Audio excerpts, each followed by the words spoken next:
gần tiếng sang lâu gần mấy riêng mày ta in tao thô nính lâu ngầm bù la khê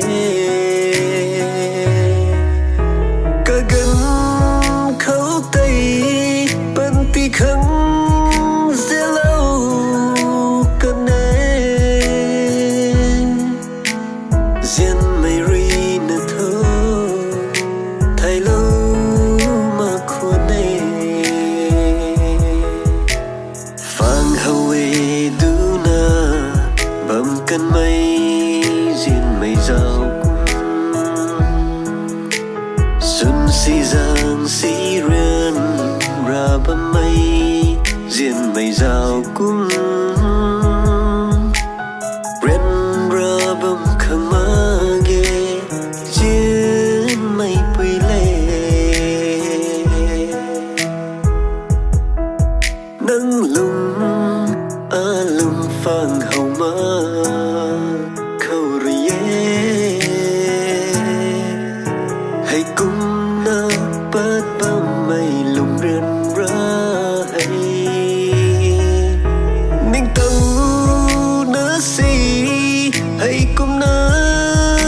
bám khăn đi thế thì cùng cần số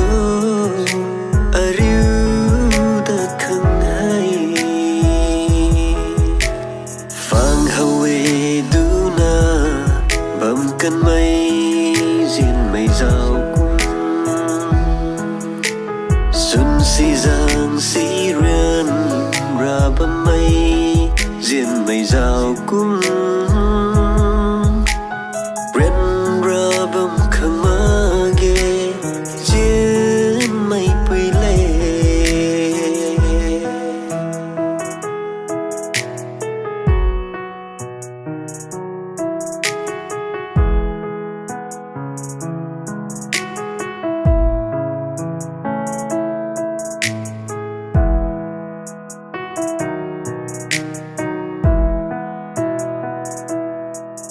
nắng ta diễn dần lâu gần mấy bần thì hay rơi cả lại na bãi mây ta giàu thật mà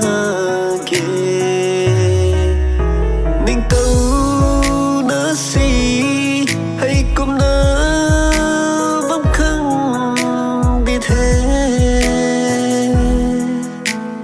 gì thật khăn chân mây giàu cùng tay phang hawe du na bầm cần mây